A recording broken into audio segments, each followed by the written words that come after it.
무더운 여름, 더위를 이겨낼 제철 식재료로 만든 건강한 음식이 필요하다. 이맘때 약이 되는 제철 식재료로 마늘을 빼놓을 수 없는데 마늘은 타임지가 선정한 세계 10대 건강식품이다.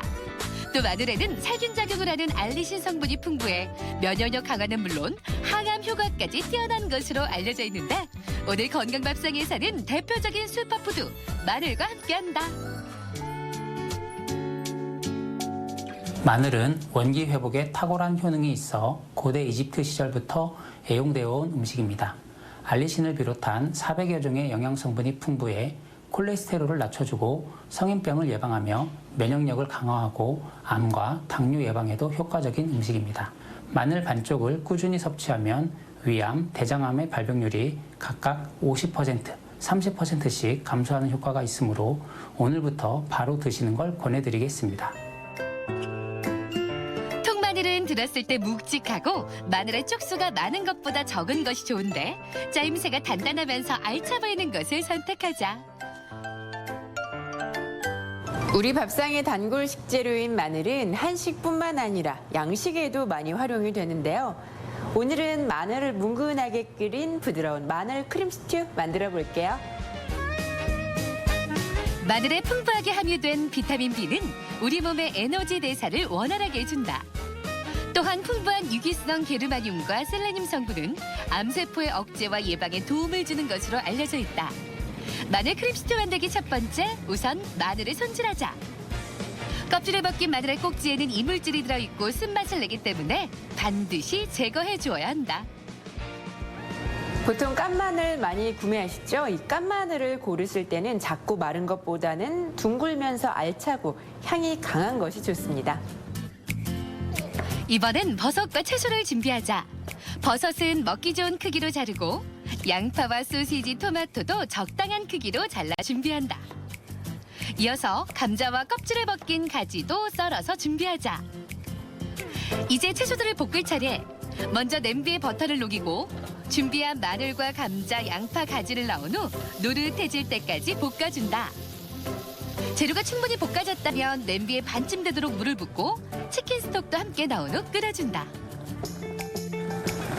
크림 소스가 느끼해서 싫어하는 분들도 계시는데요. 이럴 때는 이렇게 가지를 넣게 되면 느끼한 맛을 잡아주고 개운한 맛을 낼 수가 있습니다. 냄비에 물이 거의 졸아들고 재료가 충분히 익었다면 우유와 함께 믹서기에 넣고 곱게 갈아주자. 이 과정을 거치면 스튜에 함께할 마늘 크림 완성이다. 이어서 냄비에 올리브유를 두르고 버섯과 소시지, 토마토를 살짝 볶아준다. 여기에 미리 만들어 놓은 마늘 크림과 우유를 넣고 중간 불에서 뭉근하게 끓여주는데 우유의 양을 이용해 농도를 조절해주면 된다. 이 마늘 스튜를 만드실 때는 우유로 물기를 조절하시면 되는데요. 조금 뻑뻑하게 만들어서 마늘 스프로 만드셔도 좋습니다. 준비한 그릇에 건더기와 국물을 넉넉하게 담은 후 치즈가루와 허브가루를 뿌려주면 마늘 크림 스튜 완성이다. 마늘과 우유로 풍부한 맛을 내 진하면서도 고소한 마늘 크림 스튜. 버섯과 채소를 함께 곁들여 한 끼 식사로도 든든한 스튜가 탄생했다. 마늘은 한식 대부분의 음식에 들어가는데요. 이 마늘이 주재료가 되는 음식은 그렇게 많이는 없죠. 오늘은 마늘을 듬뿍 넣어서 만들어서 마늘 향이 가득한 마늘 새우 쌀국수 볶음 만들어 볼게요. 마늘은 비타민 B1이 풍부해 만성 피로를 해소하고 활력을 증진한다고 알려져 있다. 또한 장 속의 유해균을 억제하는 프락토 올리고당이 풍부해 장 건강에도 도움을 준다. 오늘의 두 번째 요리, 마늘 새우 쌀국수 볶음. 우선 요리의 주인공 마늘을 손질한다. 껍질을 벗긴 마늘의 꼭지를 말끔히 제거해주는데 손질한 마늘은 얇게 슬라이스에 준비해두자. 깐마늘을 대량으로 구매하게 되면은 마늘을 깨끗하게 씻어서 물기를 완전히 제거하고 밀폐 용기에 담아 키친타올을 깔고 냉장 보관하시면 됩니다. 이어서 쌀국수 볶음에 함께 곁들일 깻잎을 3등분해서 잘라주고 마른 홍고추는 잘게 다져 준비한다. 요리의 주재료인 쌀국수. 쌀국수는 미리 1시간 정도 물에 담가 충분히 불려주는데 냄비에 불을 넉넉히 붓고 끓인 뒤 불린 쌀국수를 소금과 함께 넣고 삶아준다. 쌀국수 면이 충분히 삶아지면 따로 건져 준비해두고 팬에 마늘과 새우, 홍고추, 빵가루를 넣고 잘 볶아주자. 빵가루를 넣고 함께 볶아주게 되면 소보루처럼 바삭바삭한 식감이 더욱더 좋아집니다. 이어서 미리 삶아 준비한 쌀국수면과 깻잎, 팟타이 소스를 함께 넣고 볶아주는데 후추로 맛을 더해주는 것도 잊지 말자. 깻잎에 숨이 죽으면 불을 꺼주면 되는데 마늘의 깊은 향에 은은한 깻잎 향까지 더해진 쌀국수 볶음이 완성됐다. 아삭한 채소와 탱글탱글한 새우에 영양 가득 마늘로 맛을 더한 마늘 새우 쌀국수 볶음. 더운 여름 식욕을 살려주는 매력 만점 별미로 그만이다. 마늘을 제대로 섭취하기 위해서는 까서 바로 먹지 않고 몇 분간 두어 알리신이 충분히 생성된 후 먹는 것이 좋습니다. 생으로 먹으면 회 같은 나름식의 살균 작용을 하고 익혀서 먹으면 체내 노폐물 배출에 효과가 있어 어떻게 먹어도 좋은 음식이 마늘입니다. 다만 위벽을 자극하고 항혈전 작용이 있어 위가 약한 분들과 심장질환 환자들은 주의해야 합니다. 특유의 강한 향을 제외하면 100가지의 이로움이 있다고 해 일의 백리라 불리는 마늘. 마늘은 면역력 강화는 물론 피로회복, 항암, 항균 등의 탁월한 효능을 자랑하며 세계인의 건강식품으로 인정받아왔다. 또한 한식뿐 아니라 양식과 중식 등 어떤 요리와도 어우러져 깊은 맛을 더해주는데 밥상의 보약 마늘과 함께 우리 가족의 여름 건강을 챙겨보자. 건강 플러스 인사드립니다. 안녕하세요. 김경섭입니다. 안녕하세요. 김지연입니다. 한낮의 더위를 잊고 갈증을 해소하기 위해서 탄산음료 드시는 분들 많이 계실 겁니다. 네. 그런데 이 탄산음료는 이 탄산에 톡 쏘는 느낌으로 일시적으로 청량감을 주지만 오히려 탈수 증세를 일으켜서 계속해서 목이 마르게 된다고 합니다. 그렇습니다. 탄산 음료에는 당이 들어있어서 불필요한 열량을 쌓게 되고요. 탈수 증상도 더욱 유발한다고 합니다. 여름철에는 아무래도 면역력이 떨어지고 쉽게 피로해질 수 있기 때문에 이왕이면 건강차 드시면서 갈증도 해소하고 건강도 챙겨보시면 좋겠습니다. 네, 이 여름철에 드시기 좋은 차로 오미자 차를 꼽을 수가 있습니다. 이 오미자에는 라이코펜이라고 하는 항산화 성분이 풍부하고 또 비타민C 성분 함량이 높기 때문에 피로 회복에 도움이 된다고 합니다. 자, 이 더운 여름철 오미자 차 드시면서 무더위도 날리고 건강도 챙겨보시면 좋겠습니다.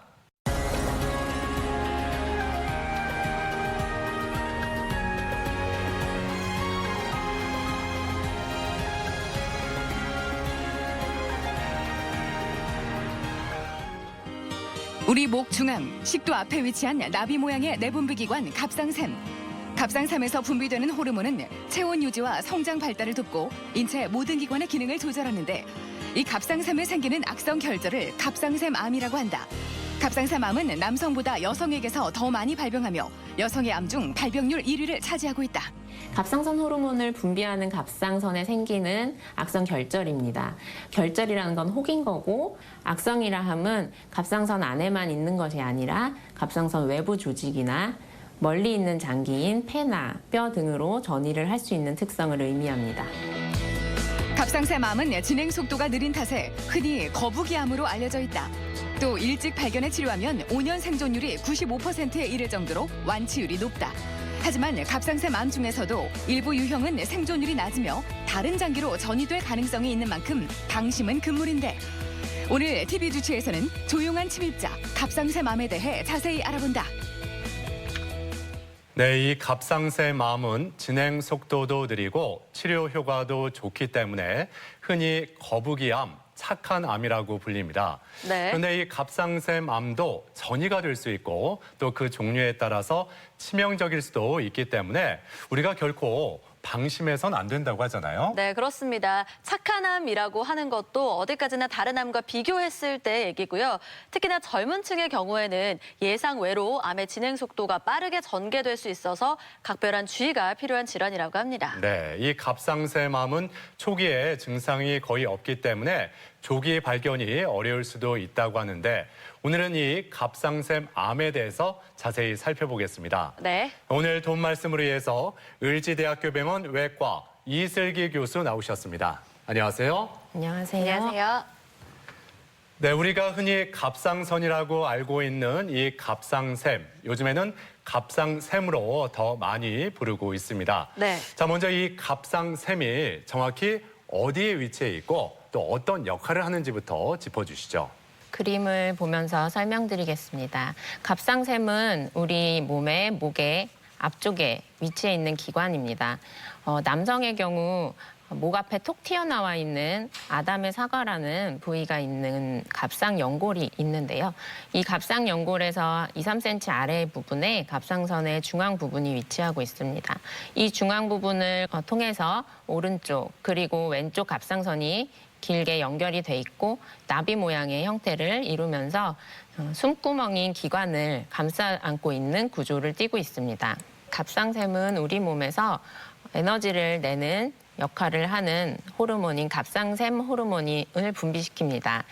이것을 혈액으로 분비시키면 이 갑상샘 호르몬은 전신에 떠돌아다니게 되면서 심장 박동 조절뿐만 아니라 소화, 그리고 골과 중추신경의 성장과 발육, 근육 수축 등 다양한 역할에 관여를 하게 됩니다. 생명 유지에 필수적인 호르몬이라고 할 수 있겠죠. 이렇게 중요한 기관인 갑상샘에 문제가 생기면 여러 가지 질환이 발생할 수가 있는데요. 갑상샘이 발생하는 질환으로는 어떤 것들이 있을까요? 네, 갑상샘 질환 중에는 기능과 관련된 갑상샘 기능 항진증 그리고 기능 저하증이 있을 수 있고요. 갑상샘에 염증이 생기는 경우에는 만성, 무통성, 악읍성 갑상샘염의 형태 등으로 나타날 수 있습니다. 또한 결절도 생길 수 있는데요.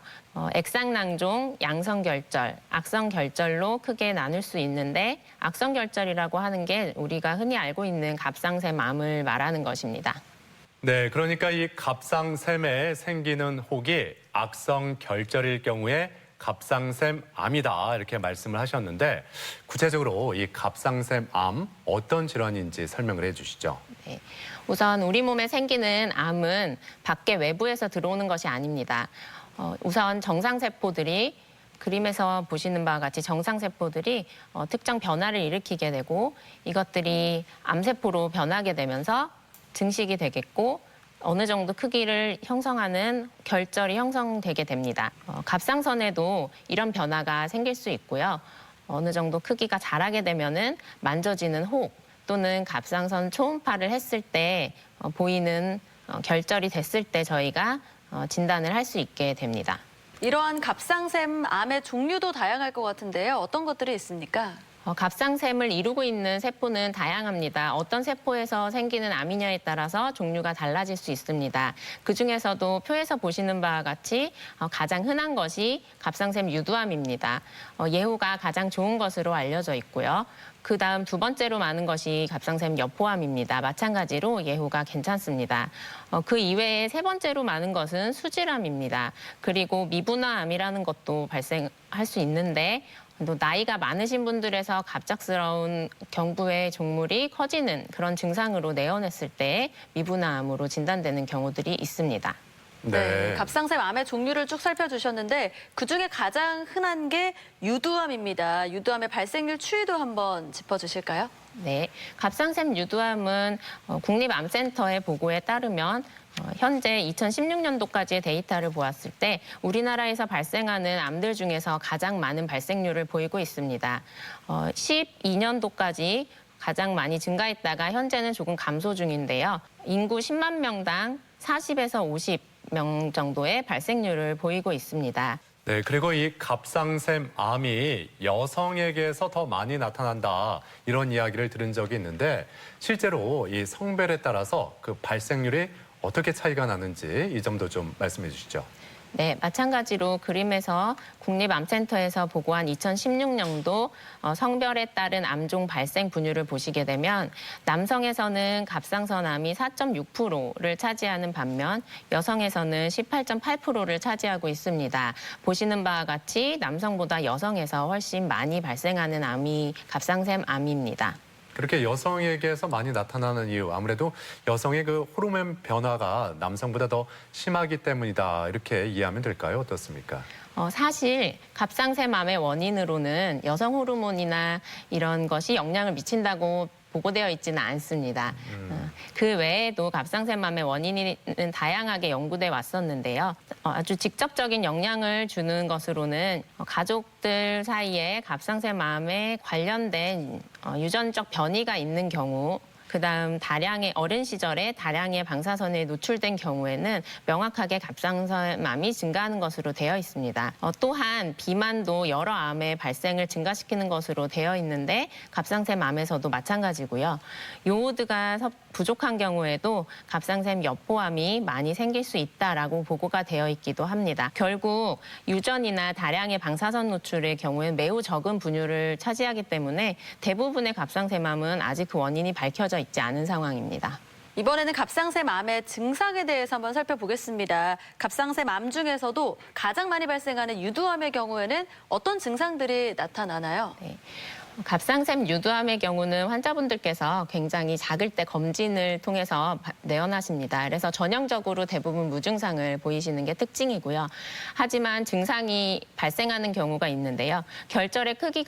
암의 크기가 갑자기 커지는 경우에 갑자기 만져지는 경부의 종물로 내원하실 수 있습니다. 또 커져버린 종물이 기도나 식도를 눌러서 호흡곤란을 유발하거나 음식물을 삼킬 때 불편감을 유발할 수 있습니다. 또 혹이 커져서 갑상선 외부 조직을 침범한다거나 신경을 침범하는 경우에는 목소리 변화가 생길 수 있겠고요.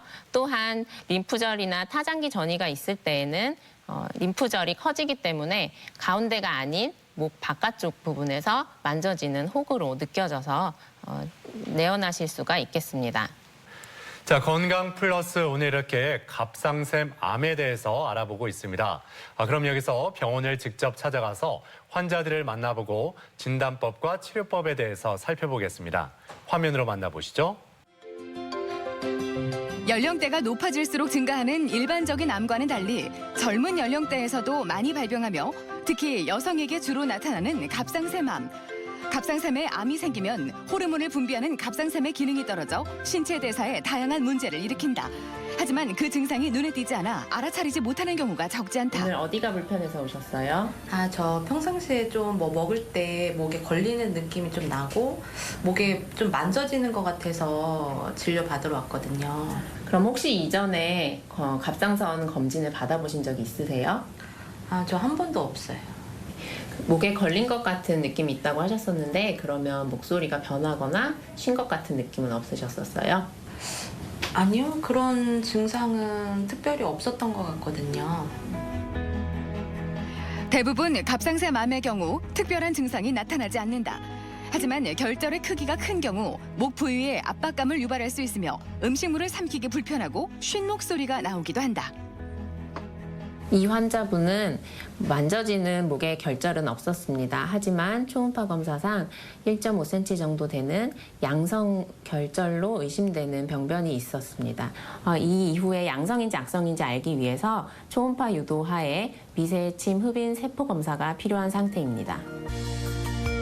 갑상샘에 생긴 결절은 초음파 검사로 쉽게 확인이 가능한데 결절의 모양과 크기를 통해 악성으로 의심되면 미세침 흡인 세포 검사를 진행한다. 초음파로 갑상샘을 직접 관찰하면서 주사 바늘을 이용해 세포를 떼어내는데 현미경으로 떼어낸 세포를 관찰해 결절의 악성 여부를 진단하게 된다. 정확도가 90%에 이를 만큼 갑상샘암의 진단에서는 중요한 검사 과정이다. 오늘 어떻게 오셨는지요? 건강검진을 받았는데 목에 혹이 있어서 큰 병원에 가보라고 해서 왔습니다. 그러면 삼킬 때 목에 이물감이 있다거나 아니면 목소리가 변한 느낌 이런 다른 증상들이 있으셨을까요? 아니요, 그런 건 따로 없었습니다. 가족분들 중에 갑상선암 환자가 있으신지요? 아니요, 가족 중에는 없습니다. 네. 대부분의 갑상선암의 경우 그 원인이 명확하지 않다. 하지만 방사선 노출이나 유전적 요인, 과거 갑상샘 질환 병력 등이 갑상샘암의 발병률을 높이는 위험인자로 알려져 있다. 이 환자는 좌측 갑상선에 2.5cm 정도 되는 악성 혹이 있는 상태입니다. 이 악성 혹이 갑상선 안에만 있는 게 아니라 갑상선 밖으로 튀어나와 있고 더불어서 좌측 경부 림프절에 전이가 있으십니다. 따라서 치료로 갑상선 전 절제술뿐만 아니라 좌측 림프절 곽청술까지 받아야 하는 그런 상태십니다. 갑상샘암의 최선의 치료법은 수술이다. 환자의 연령, 종양의 크기, 주변 조직으로의 전이 유무 등을 고려해 수술 범위를 결정하며 수술 후 호르몬 보충과 재발 억제를 위해 갑상선 호르몬제를 복용하게 된다. 또 재발 위험이 높은 고위험군 환자일 경우 추가로 방사선 요오드 치료를 시행하기도 한다.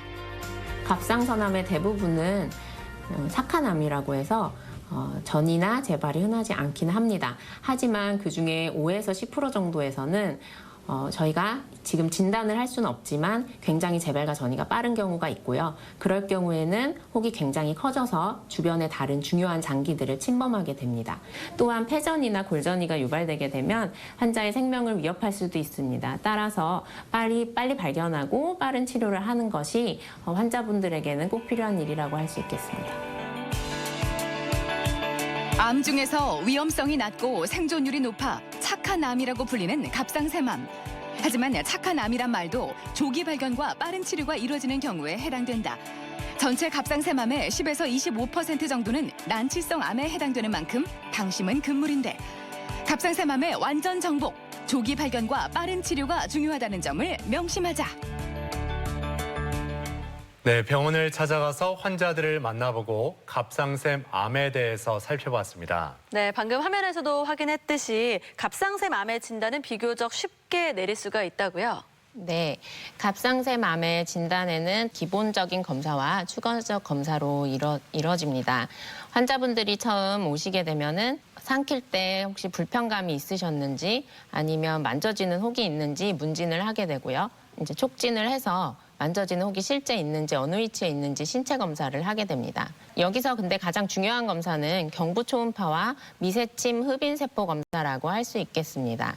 그리고 추가적으로 구조 이상이 있는지 확인을 한다거나 진행 정도를 파악하기 위해서 CT를 찍거나 PET-CT를 찍을 수도 있겠습니다. 자, 그렇다면 이 검사법들 하나하나 좀 더 구체적으로 살펴보죠. 네. 먼저 경부 초음파 검사, 이 검사 중요하다 앞서 말씀을 해주셨는데 네. 어떤 검사법일까요? 경부 초음파 검사는 다음과 같이 환자분들이 목을 뒤로 많이 젖힌 채로 누워 계시면 저희가 초음파 탐침자를 대고 그 그림자를 이용해서 영상을 만들어주게 됩니다. 오른쪽이 정상 갑상샘의 초음파 소견인데요. 이렇게 어두운 저음형으로 보이는 기도와 경동맥 그 사이에 우갑상선, 좌갑상선이 위치한 것을 확인할 수 있습니다. 다음에서 왼쪽 그림을 보시게 되면 내측에 저음형의 까만 경계가 좋지 않은 혹으로 보이는 갑상샘 암을 관찰할 수 있습니다. 이렇게 아주 작은 병변까지도 CT나 MRI보다는 갑상샘 초음파가 훨씬 더 잘 잡아낼 수 있다는 데에서 매우 유용하다고 할 수 있겠습니다.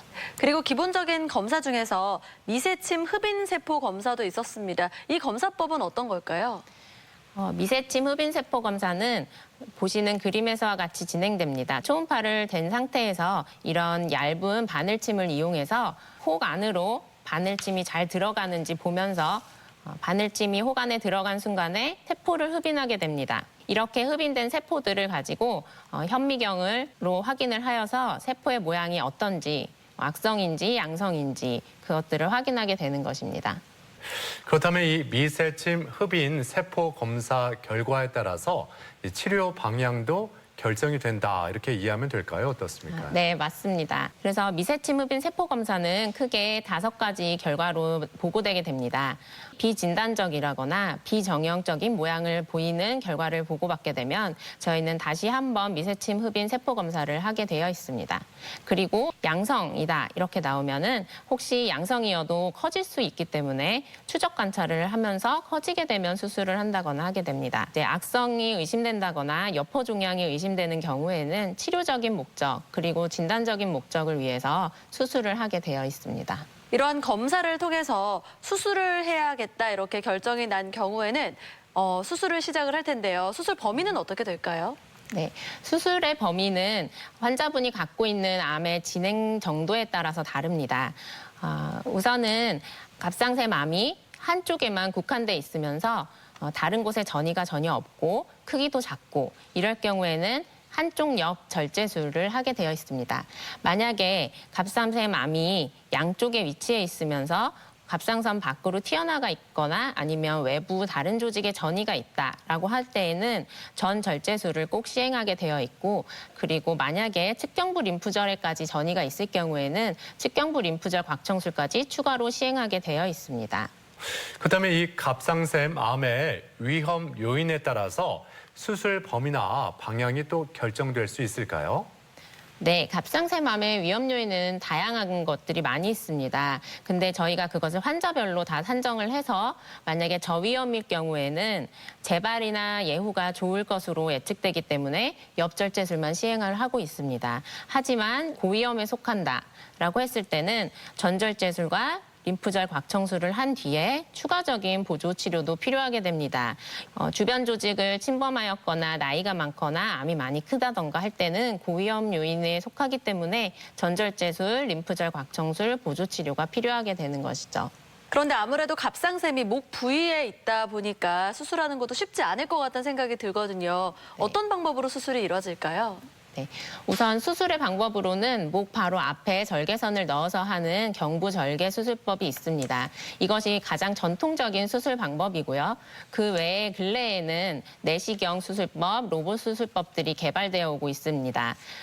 접근하는 방법에 따라서 애과로 접근하는 경우, 그리고 양측 애과 유방 접근법, 귀 뒤쪽으로 접근하는 방법, 그리고 구강내로 접근하는 방법들이 계속 개발되어 오고 있습니다. 네, 애과라고 하면은 어떤 건지 다시 한번 좀 네. 간단하게 짚어주신다면요. 애과라는 것은 겨드랑이로 접근을 하는 것이고요. 이렇게 팔을 올린 상태에서 겨드랑이 쪽에 절개선을 넣기 때문에 목 부위에 상처가 없는 것이 특징입니다. 네. 그래서 미용적인 장점이 있다고 할 수 있겠습니다. 그렇군요.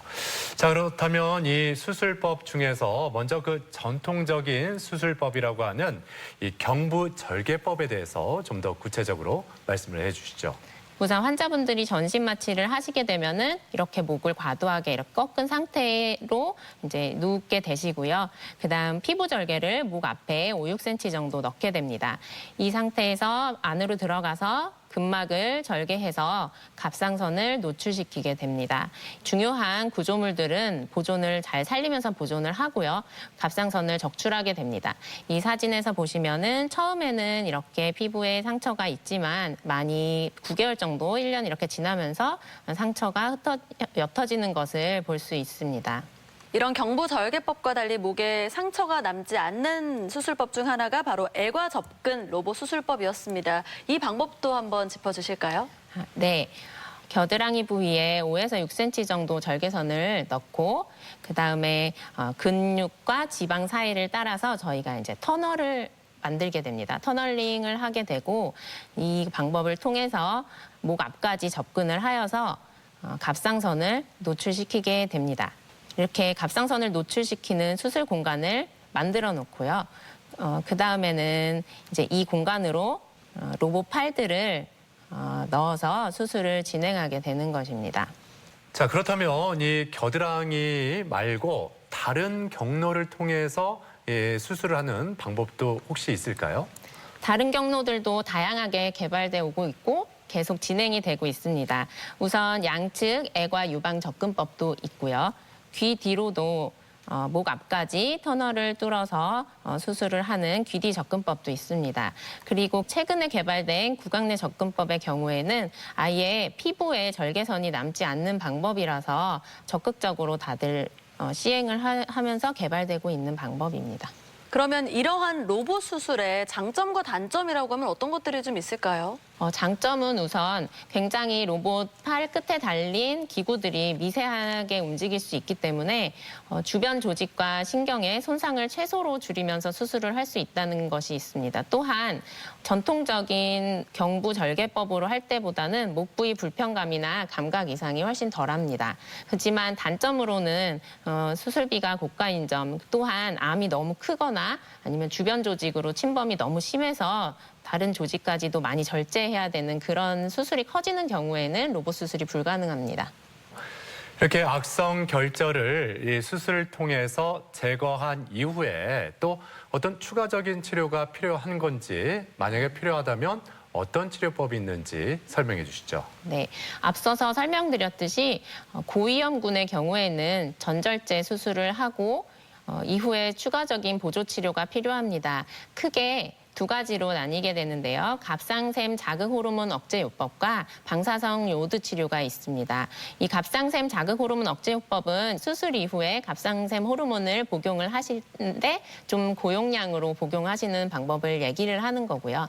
이 두 가지를 통해서 재발의 중등도 고위험군에서 재발을 방지하는 그런 추가 치료로 사용하고 있습니다. 그렇다면 방사선 요오드 치료에 대해서 구체적으로 한 번 더 짚어주실까요? 네, 방사성 요오드 치료는 우리 정상 갑상선 세포들이 갑상선 호르몬을 만들 때 요오드를 섭취하는 특성을 이용하였습니다. 갑상선 암세포도 갑상선 세포가 변해서 생긴 것이기 때문에 요오드를 매우 잘 섭취합니다. 여기에 방사능 물질을 붙여서 복용을 시켜주게 되면은 갑상선 암세포가 이 방사성 요오드를 먹게 되고 결국은 방사능 때문에 사멸하게 됩니다. 이 과정을 통해서 남아있는 갑상샘 암세포까지도 다 사멸시키는 추가적인 치료로 이용되는 것입니다. 그리고 이 갑상샘 호르몬 억제 요법도 좀 더 설명을 해 주신다면요. 네, 갑상샘 호르몬을 복용하는 것 자체가 억제 요법이라고 아까 말씀을 드렸는데요. 갑상샘 전절제술을 하신 경우에는 당연히 갑상샘 호르몬 분비하는 기관이 없기 때문에 이제 호르몬을 보충하는 목적이 있고요. 추가적으로 이 갑상샘 자극 호르몬을 억제하는 그런 기능도 갖고 있습니다. 그림에서 보시는 바와 같이 갑상샘에서 나오는 갑상샘 호르몬을 나오게 하려면 뇌에서 갑상샘 자극 호르몬이 나와야 하는데요. 이것들은 암의 성장을 자극하는 역할도 합니다. 그래서 저희가 갑상샘 호르몬을 복용을 하게 되면 이게 역으로 올라가서 뇌에서 이 갑상샘 자극 호르몬 분비하는 것을 억제시켜 줍니다. 그럼으로써 암의 성장 자극을 억제하는 효과를 보게 되는 것입니다. 이렇게 수술이나 보조 치료를 마친 후에도요. 전이나 재발을 막기 위해서는 계속해서 추적 검사를 해줘야 하는 거죠? 네, 맞습니다. 암이라는 것은 수술만으로 치료가 되는 것이 아닙니다. 약 5년에서 10년 정도 계속 재발이나 전이가 없어야지만 완치가 됐다고 말하는 것을 대부분 많은 환자분들이 알고 계십니다. 그래서 이것을 조기에 확인하기 위해서는 수술 후에 6개월에서 1년 간격으로 혈액 검사로 갑상선 글로불린과 갑상선 글로불린 항체 수치가 올라가는지를 잘 확인을 해야 되고요. 그리고 영상 검사로는 앞서 설명드렸던 중요한 경부 초음파 그리고 다른 CT나 펫CT, 흉부 X선 검사 등에서 혹시 새롭게 생기는 혹이 있는지를 잘 검사하는 것으로 되어 있습니다. 자, 그렇다면 이 갑상샘 암, 평소에 어떻게 예방을 할 수 있을지 그 예방법을 한번 정리해 주신다면요. 네, 저도 환자분들께 강력한 예방법을 알려드려서 절대 안 생기게 하면 참 좋을 것 같은데요, 미리. 그렇지만 지금 암을 미리 예방하는 방법은 생각보다 많지는 않습니다. 특히 갑상샘 암의 발생 원인을 앞서서 방사선 노출 그리고 유전으로 설명을 드렸는데요. 본인이 이런 케이스에 속할 경우에는 암 발생 위험이 높은 경우이기 때문에 정기적으로 검진을 해서 생겼을 때 빨리 알아차리는 것 말고는 특별한 예방법이 없기는 합니다. 그리고 건강한 식이 그리고 규칙적 운동을 통해서 비만을 예방하는 것이 그나마 저희가 최선으로 할 수 있는 예방법일 것 같습니다. 특히 식이의 경우에는 요오드가 많이 함유된 음식을 너무 많이 먹는다던가 또 너무 적게 먹는다던가 하는 것 자체가 갑상샘에 좋지 않기 때문에 균형 있는 섭취를 하는 것이 좋을 것 같습니다.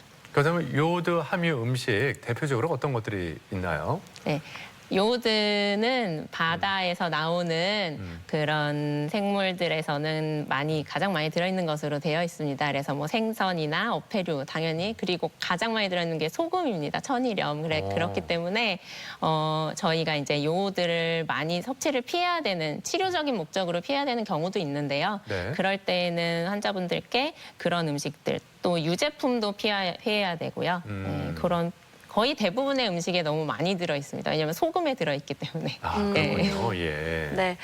자, 이렇게 갑상샘 암의 진단과 치료 예방법까지 짚어주셨는데요. 강조하고 싶은 점이 있다면 한 번 더 정리해 주실까요? 네, 오늘 말씀드렸던 것들 중에서 이제 이것만은 기억하고 갔으면 좋겠다 해서 정리를 해보겠습니다. 갑상샘암은 우리나라 암 중에서 가장 많이 발생하는 암입니다. 특히 젊은 여성에서 많이 발생하기 때문에 위험 요인이 있으신 분들은 더 검사를 해주시는 게 좋겠고요. 대부분 크기가 작을 때 검진으로 발견되기 때문에 무증상인 경우가 가장 많습니다. 갑상샘암의 진단에는 경부초음파가 가장 유용하고요. 근본적 치료는 수술을 통한 갑상선 절제입니다. 그리고 이후 재발 방지를 위해서 방사성 요오드 치료 및 갑상샘 자극 호르몬 억제 요법을 시행할 수 있겠습니다. 자, 건강플러스 오늘은 갑상샘 암에 대해서 얘기 나누고 있고요. 이번에는 갑상샘 암과 관련된 오해와 진실을 OX로 한번 풀어보겠습니다. 네. 자, 먼저 앞서 그 요오드가 많이 함유된 음식으로 이 바다에서 나는 식재료 그리고 천일염을 꼽아 주셨는데 네. 그래서일까요? 이 많은 분들이 이 갑상샘 암이 있으면 해조류는 먹지 않는 게 좋다 이렇게 많이들 말씀하시거든요. O일까요? X일까요? 전 X입니다. 아, X요. 예, 왜냐하면 요오드 함량이 많은 해조류 및 결국 요오드가 많은 음식을 먹는 게 나쁘냐 이런 얘기인데요. 요오드가 섭취가 너무 부족하여도 갑상선 여포암이 생길 수 있고 너무 많으면은 우리나라와 같이 갑상선 유두암이 증가하는 것으로 되어 있습니다. 그래서 항상 말씀드리는 게 균형 있게 식사하실 때 요오드 음식은 적당히 드시는 것이 좋습니다라고 말씀을 드립니다. 자, 그리고 앞서 갑상샘에 악성 결절이 생기면 그게 갑상샘 암이 된다라는 얘기 해주셨었는데요. 그렇다면 갑상샘에 결절이 있으면 조직 검사는 필수다. O일까요? X일까요? 세모입니다. 갑상선에 생기는 결절은 앞서서 3가지 종류를 설명드렸거든요. 낭성 종양이 있을 수 있고 액상낭종, 그리고 양성 결절, 악성 결절. 네, 저희가 악성이 의심될 때에 주로 조직 검사, 세침, 흡인 세포 검사를 하게 되어 있습니다. 그래서 무조건적으로 하는 것은 아닙니다. 자, 그리고 이 갑상샘 암은 착한 암이기 때문에 수술을 하지 않아도 된다. O일까요? X일까요? 네, X입니다. 네, 갑상선 암도 암이기 때문에 특히 예후가 좋은 유두암도 5에서 10%는 재발과 전이가 발생을 하는데요. 이게 현대의학으로서는 미리 예측은 할 수 없습니다. 그렇기 때문에 크기가 크다거나 아까 설명드렸던 고위험군의 경우에는 당연히 수술적 절제를 하셔야 됩니다. 하지만 저위험군이면서 크기가 아주 작고 위치가 굉장히 좋은 경우에는 지켜보는 경우도 종종 있습니다. 하지만 이 경우에도 크기가 커질 경우에는 바로 즉각적인 수술을 하셔야 되기 때문에 면밀히 자주 관찰하는 것이 필요합니다. 그리고 다음 질문입니다. 갑상샘 암 중에서도 생존율이 극히 낮은 암이 있다. OX 어떤 걸까요? 네, 맞습니다. O입니다. 아까 갑상샘암의 종류 중에서 미분암이라는 것이 있었는데요. 아주 적게 발생하긴 하지만 연세가 굉장히 많으신 분들에서 어느 날 목에 혹이 생겼는데 1, 2주 만에 급격하게 자라가지고 호흡곤란을 유발한다거나 해서 응급실로 오시는 경우가 있습니다. 이런 경우에는 평균 생존율 자체가 몇 개월 안 되십니다. 6개월 정도로 보고돼 있고 수술로도 치료를 할 수가 없는 경우들도 있기 때문에 이런 경우들은 얼른 이제 병원으로 오셔야 될 거고요. 그래서 이 대답에는 O입니다. 예. 자, 그리고 15세 이전에 방사선을 쬐면 갑상샘암 발생률이 증가한다. O일까요? X일까요? X라고 말씀드리겠습니다. 앞서 설명드렸던 것에도 방사선을 어렸을 때 째면 특히 다량의 방사선입니다. 다량이라고 하면 뭐 두경부암이 있거나 아니면 흉부 쪽에 암이 있어서 치료적 목적으로 굉장히 여러 차례 방사선을 째거나 아니면 뭐 원전 근처에 살다가 사고가 나서 굉장히 다량의 방사선에 노출이 된 경우, 이런 경우에 갑상샘암이 증가합니다. 오히려 검사를 위해서 뭐 엑스레이를 잠깐 찍는다던가 아니면 CT를 찍는다, 이런 검사를 위한 의학적 노출이 갑상샘암의 발생률을 어린 소아에서 증가시키지는 않습니다. 네. 자, 이렇게 갑상샘 암과 관련된 오해와 진실 OX로 풀어봤고요. 계속해서 시청자 여러분들의 궁금증도 풀어드릴게요. 갑상선 양성결절이 있다는데 암으로 바뀔 수도 있나요? 네, 갑상샘에 이 악성 결절이 아니라 양성 결절이 있다고 들었을 때 이게 또 암으로 변하는 게 아닐까 걱정이 되거든요. 예, 실제로는 어떻습니까? 네, 저희 환자분들도 많이 걱정하시는 사항입니다. 항상 질문을 하시고요. 우선 양성 결절 자체가 암으로 직접적으로 변하지는 않습니다. 다만 저희가 시행하는 검사의 정확도가 95%입니다. 즉 5%의 경우에는 사실은 암세포가 숨어 있는데 그것을 찾아내지 못하고 양성이라고 진단을 내리는 경우가 있을 수 있다는 거죠. 그렇기 때문에 추후에 뭐 크기가 커진다던가 모양이 변해서 다시 검사를 했을 때 암세포가 나올 수도 있습니다. 그런 경우에 이제 환자분들께서는 이제 바뀌었다라고 생각하시겠지만 꼭 그런 것은 아니라는 것을 명심해 주셨으면 좋겠습니다. 갑상선암은 수술 후에 갑상선 호르몬을 복용해야 한다고 하던데 평생 복용해야 하나요?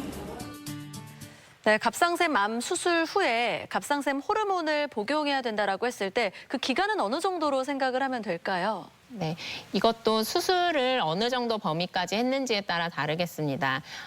갑상선 전절제술을 하신 경우에는 갑상샘 호르몬을 만들지 못하기 때문에 내 몸에서 밖에서 공급을 해줘야 되니까 아무래도 평생 드실 수밖에 없습니다. 하지만 전절제술이 아닌 옆절제술을 하신 경우에는 나머지 남은 반쪽 갑상선에서 충분히 기능을 한다면은 사실은 원칙상으로는 드실 필요는 없습니다. 하지만 옆절제술을 하신 분들에서도 앞서 고위험군이거나 중등도 위험군인 경우에는 추가적인 치료로 갑상샘 자극 호르몬 억제요법을 해야 된다고 말씀을 드렸는데요. 그 목적을 위해서 기능은 다 남은 갑상샘이 기능은 하지만 그 목적으로 갑상샘 호르몬을 추가로 드셔야 되는 경우도 있기는 합니다. 갑상선암 수술을 받으면 목소리가 변하고 손발이 저릴 수도 있다고 들었는데 사실인가요?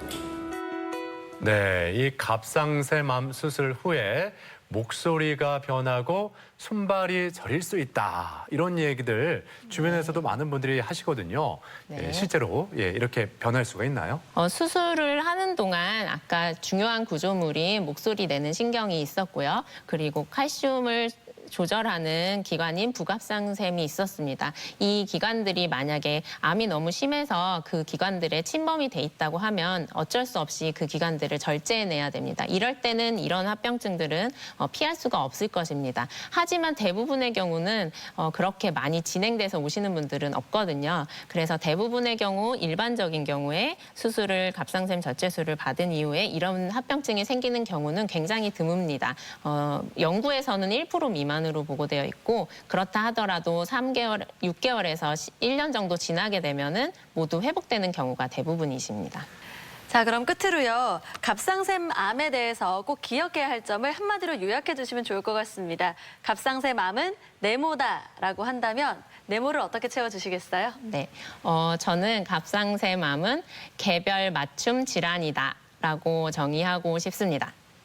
그 이유는 같은 환자별로 같은 암을 갖고 있다 하더라도 크기와 위치와 이런 것이 다 동일하다 하더라도 나이나 성별, 그리고 어디에 어느 부위에 전이 됐는지, 그리고 환자의 선호도에 따라서 각기 적용할 수 있는 수술의 범위, 그리고 추가적인 치료가 모두 달라지게 됩니다. 그래서 환자 개개인 맞춤으로 적합한 치료를 잘 선택해 줘야 되겠고, 또 외과 전문의와 많이 충분한 상의를 통해서 환자분들도 하고 만족스러운 그런 수술 방법과 치료를 정해서 진행돼야 되기 때문에 그렇게 대답할 수 있을 것 같습니다.